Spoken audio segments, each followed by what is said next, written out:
Good morning everybody. हम जो है आज राजस्थान नगर पालिका जो अधिनियम है 2009, राजस्थान नगर पालिका अधिनियम 2009 को जो है हम रिवाइज करेंगे सबसे पहले। ठीक है, राजस्थान नगर पालिका अधिनियम है जो ये 2009 में बना और राजस्थान विधानसभा द्वारा इसे पारित किया गया। इसे राजस्थान विधानसभा द्वारा पारित किया गया।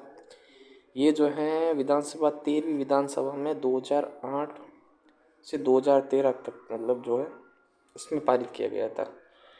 ठीक है, विधानसभा के अध्यक्ष जो हैं दीपेंद्र सिंह शेखावत जी थे। राजस्थान विधानसभा के जो अध्यक्ष है दीपेंद्र सिंह शेखावत थे और उस समय जो राजस्थान के मुख्यमंत्री है वो अशोक गहलोत थे। ठीक है, श्रीमान अशोक गहलोत जी तो है वो राजस्थान के मुख्यमंत्री थे।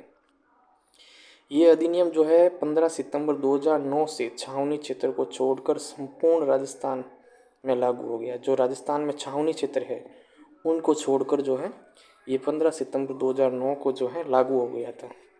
ठीक है, ये अधिनियम जो है राज्यपाल की अनुमति जो है 11 सितंबर 2009 को जो है इसे राज्यपाल की अनुमति मिल गई थी।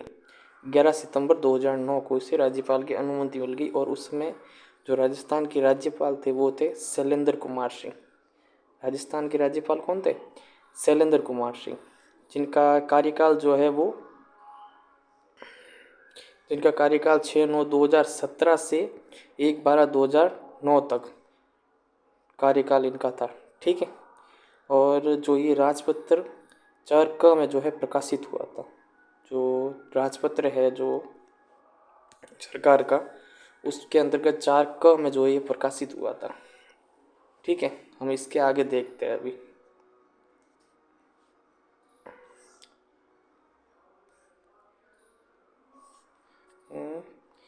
नगरपालिका अधिनियम 2009 इसके अंतर्गत क्या क्या है वो चीज़ें देखते हैं। नगरपालिका अधिनियम 2009 है, इसके अंतर्गत 17 अध्याय है। टोटल कितने? 17 अध्याय है जो हमारे सिलेबस में दिए गए हैं।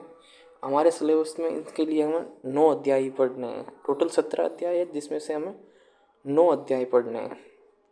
इसके अंतर्गत 6 अनुसूचियाँ दी गई है। कितनी? 6 अनुसूचियाँ।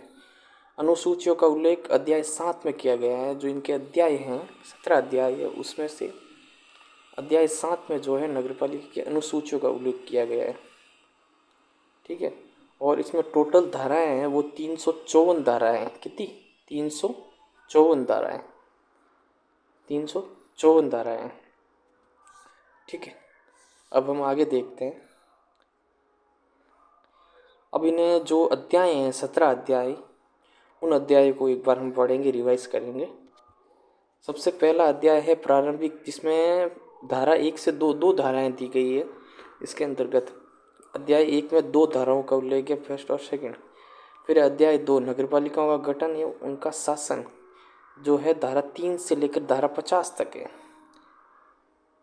ठीक है, 2 नगरपालिकाओं का गठन अध्याय शासन धारा 3 से लेकर 50 तक है। फिर अध्याय 3 कार्य संचालन और वार्ड समितियाँ। अध्याय 3 में कार्य संचालन और वार्ड समितियों का उल्लेख है जो धारा 51 से लेकर 66 तक है। ठीक है, फिर अध्याय 4 नगरपालिका की संपत्ति जो है धारा 67 से लेकर धारा 75 तक।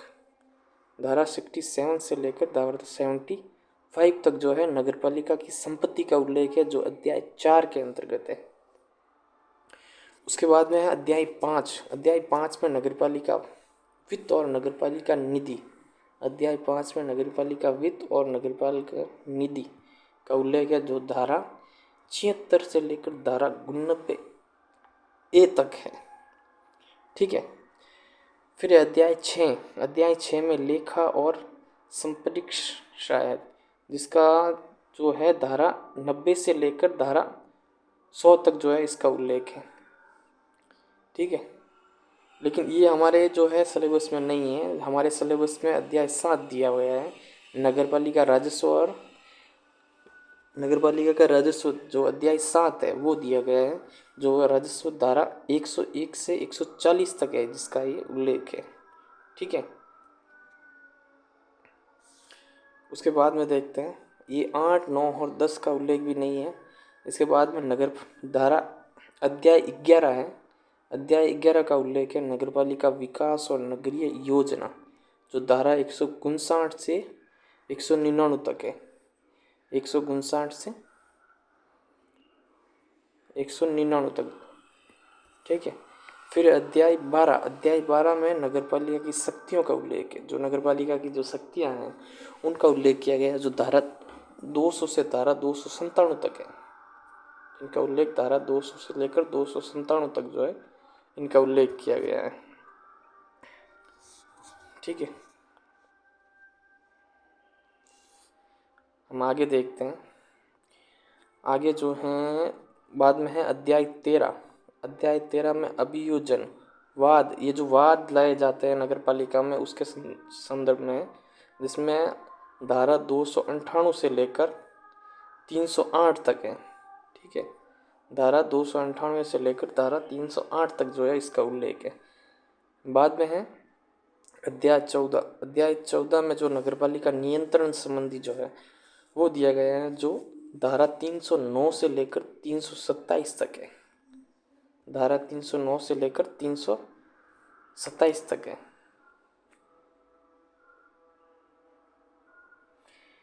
Thank you. हम जो इसके आगे से अध्याय जो है कल करेंगे।